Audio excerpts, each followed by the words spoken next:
Dear friends, today September 14, 2023 at Brahma Vihara Meditation Center. So today is the fifth day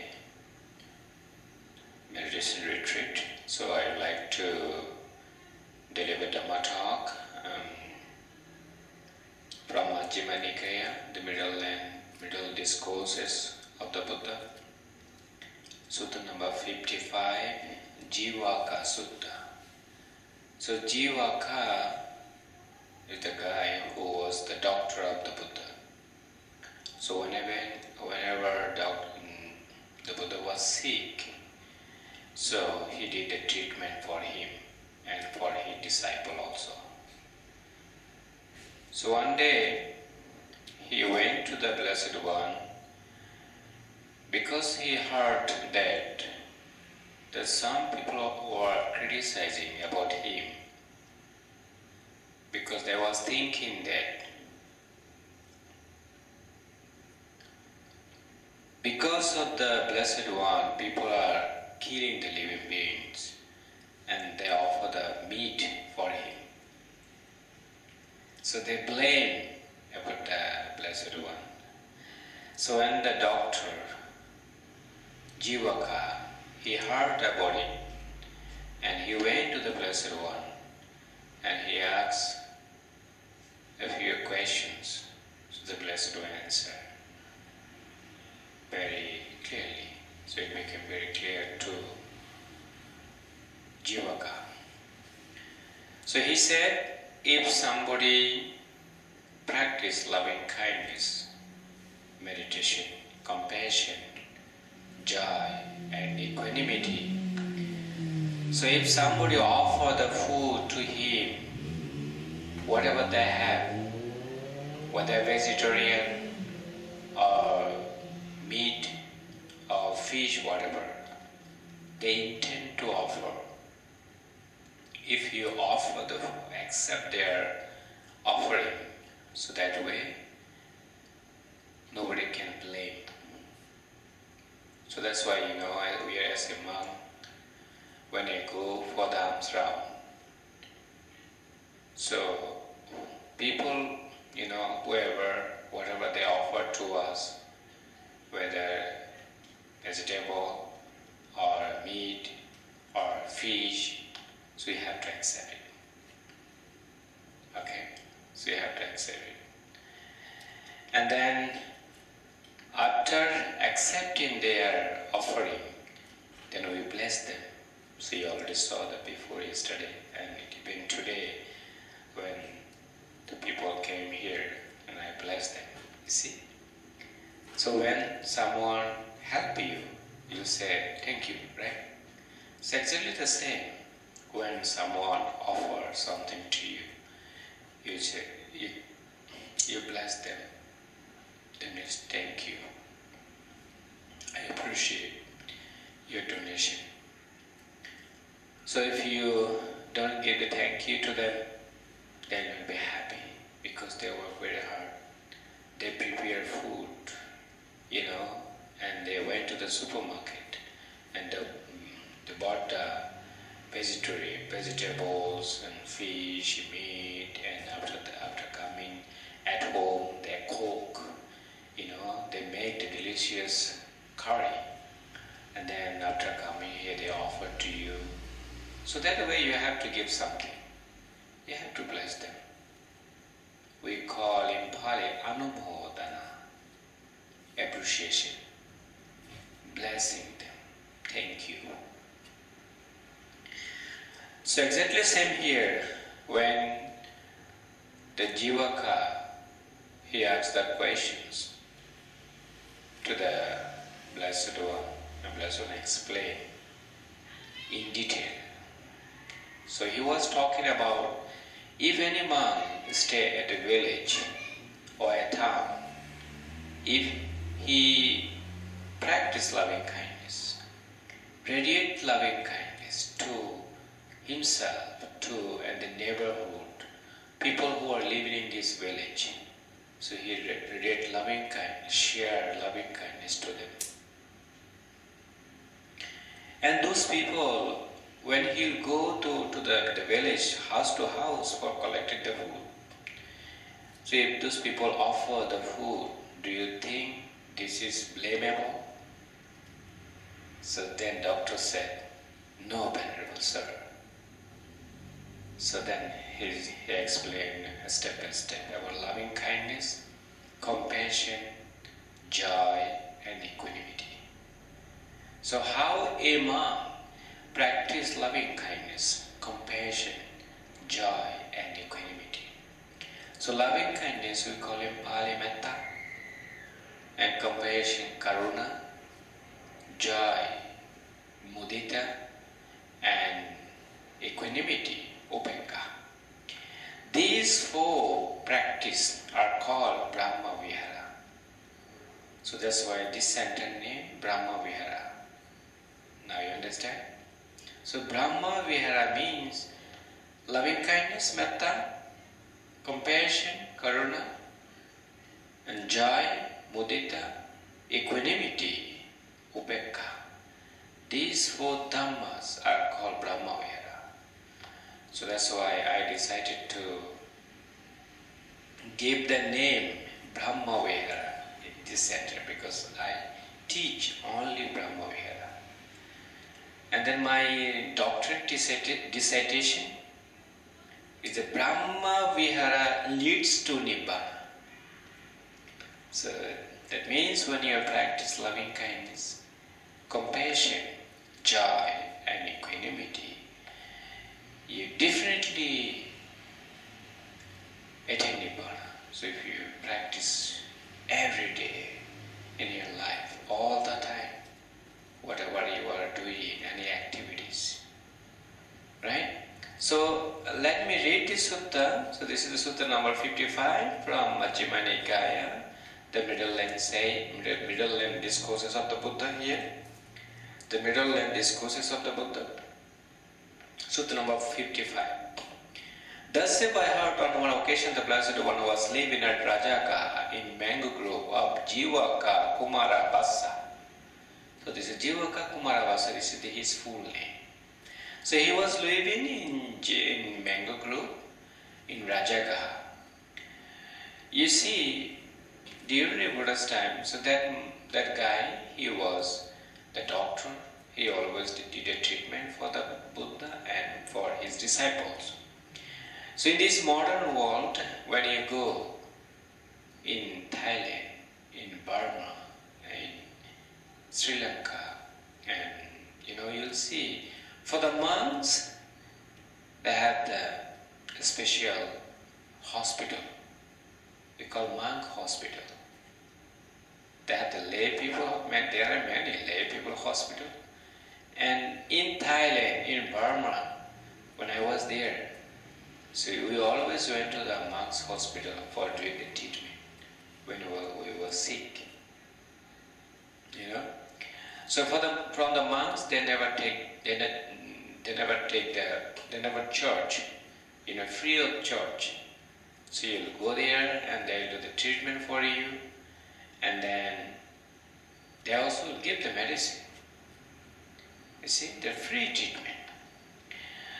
So then Jivaka Kumarakasa went to the Blessed One, and after paying homage to him, he sat down at one side and said to the Blessed One, Venerable Sir, I have heard this. They slaughter living beings for the recluse Gautama. The recluse Gautama knowingly eats meat prepared for him from animals killed for the sake. Venerable Sir, do those who speak thus say, what has been said by the Blessed One, and not misrepresent him with what is contrary to fact? Do you understand this sentence? That means, if somebody killed animals, because he heard from the people are criticizing about the Buddha. He heard that because the Buddha is taking the meat, that's why other people killing the living beings, animals, because they want to offer the meat for the Buddha, for the Blessed One. So that's why those people are killing living beings. Then Jivaka, when he heard, because he respects a lot, so when he heard, he came to the Blessed One and he said, "Do those who speak thus say what has been said by the Blessed One, not misrepresent him with what is contrary to fact?" If they speak like that, do you think is it wholesome or unwholesome? This is unwholesome because the Buddha didn't do that. But people are criticizing about him. They blame him. So he has said, do they explain in accordance with the Dhamma in such a way that nothing which provides a ground for censure can be legitimately deduced from their assertion? So, if they say like that, do you think, is it according to the Dhamma? So then, now, the Blessed One going to explain very clearly. He said, Jivaka, those who speak thus do not say what has been said by me.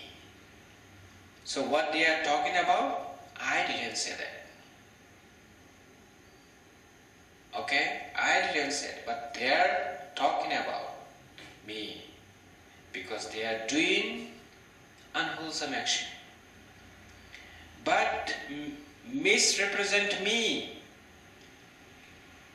They misrepresent me with what is untrue and contrary to fact. You see? So whatever they are talking about me, this is not the truth. This is untrue. Jivaka, I say that there are 3 instances in which meat should not be eaten. How many? 3. So there are 3 instances in which meat should not be eaten. When it is seen, when it is heard, and when it is suspected. I say that meat should not be eaten in these 3 instances.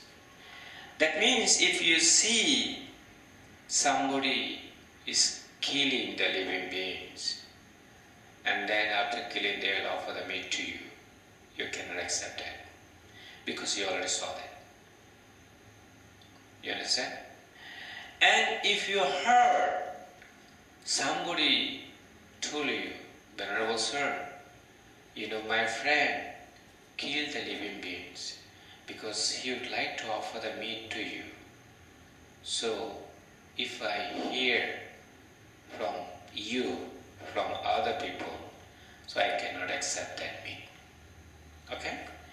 And suspect, if you suspect, oh, maybe that guy, he killed the living beings only for me, only for offering the meat to me. So I'm not going to take it. I cannot take it. Okay?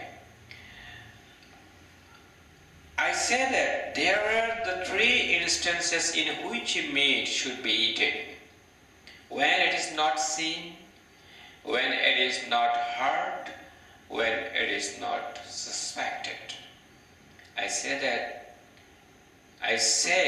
that meat may be eaten in these 3 instances. So if you don't see, if you don't hear, if you don't suspect, then you can eat this meat. Is it clear? Yeah. Is there any meat on So here, any meat, there are 10 kinds of meat we cannot accept. Human meat, human flesh, and then snake, then dog, then tiger, then elephant.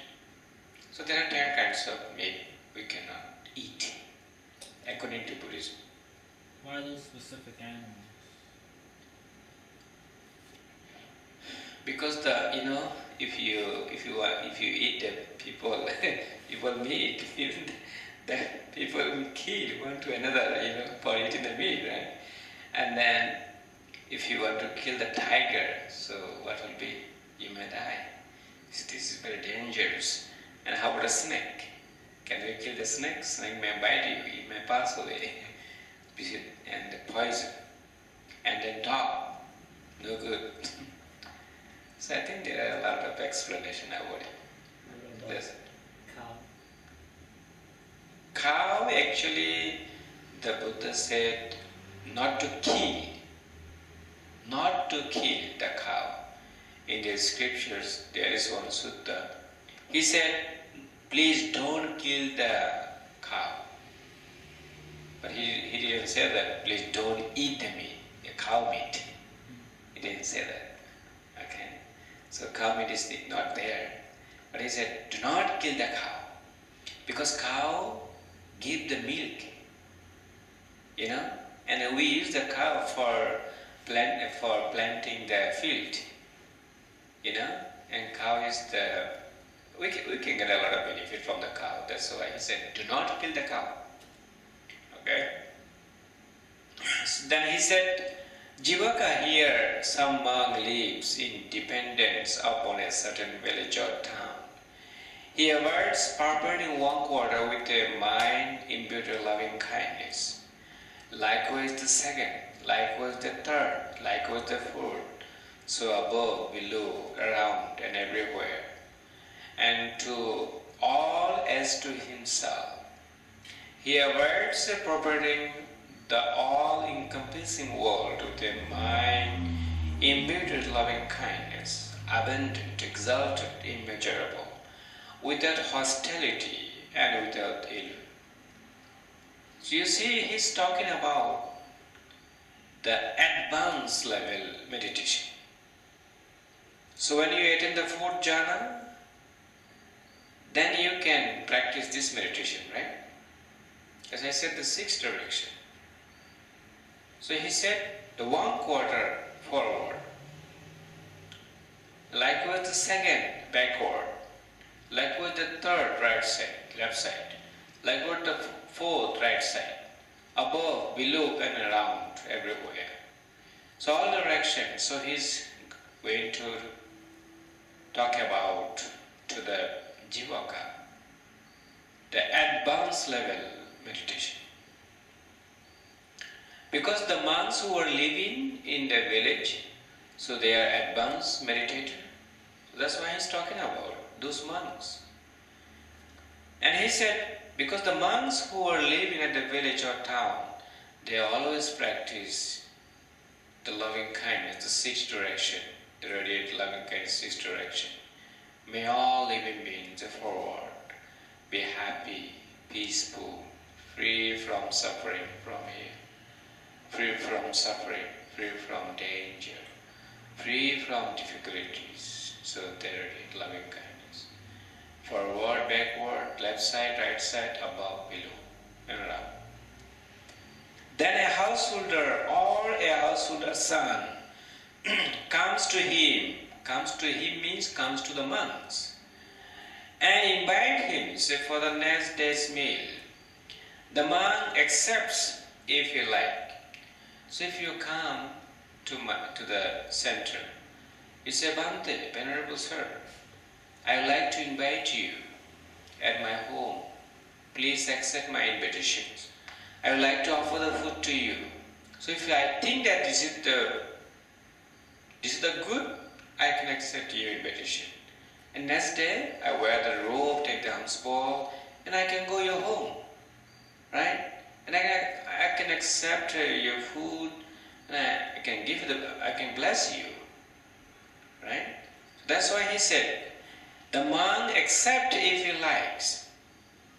When the night is ended in the morning, he dresses and taking his bowl and outer robe, goes to the house of that householder or householder's son, and sits down on a seat and made ready.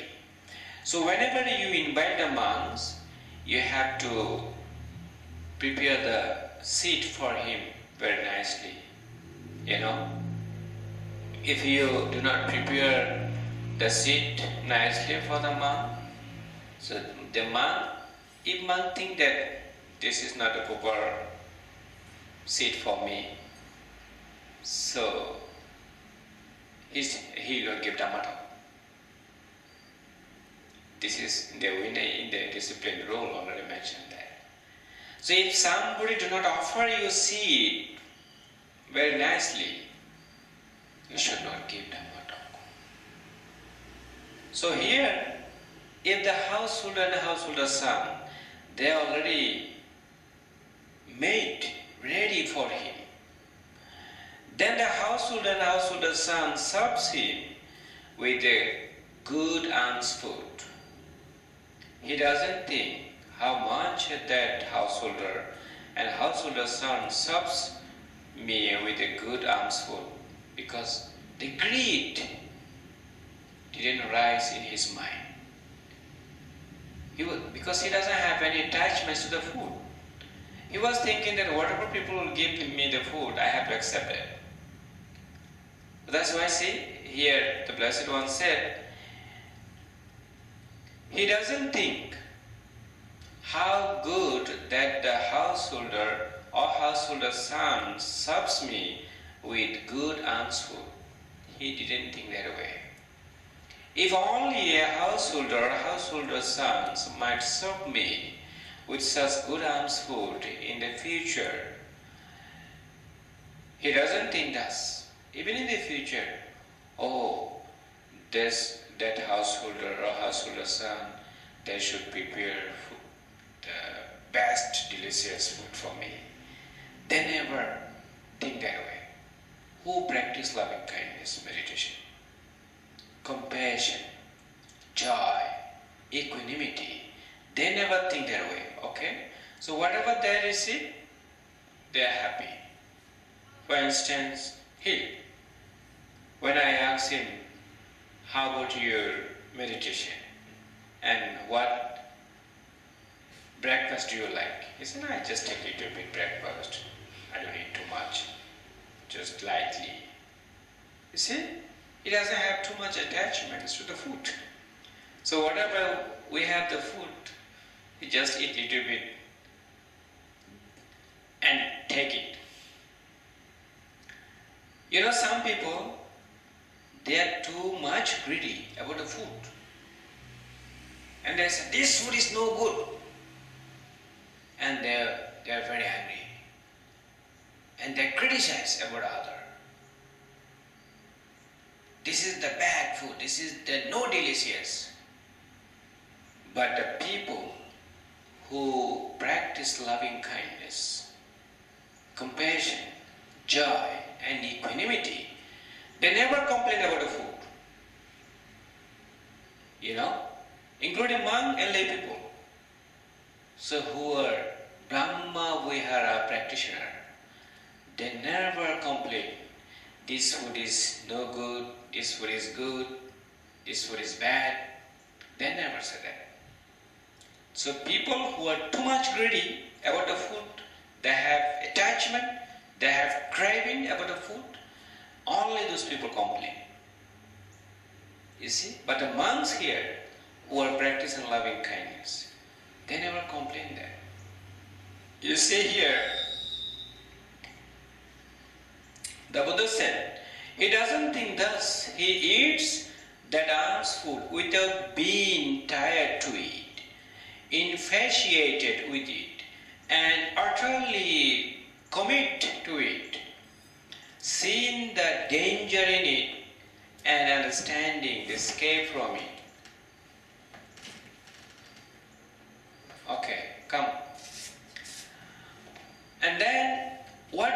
in Jivaka, would that monk on such an occasion choose for his own reflection or for other reflection or for the reflection of both? Then Jivaka is going to answer, no, Venerable Sir, they are good monks. They never arise greed in their mind about the food. You know, they don't have too much attachment about their food. So they think that whatever I have, I am satisfied. So in the breakfast and lunch, what do we reflect? The food. This food is what? You see the reflection? With reason consideration, I eat this food not for entertainment, not for intoxication, not for fattening, not for beautification, but merely to maintain this body, for the continuation of life, for the ending of physical troubles, in order to support the Brahmacharya. So Brahmacharya means we are practicing loving kindness.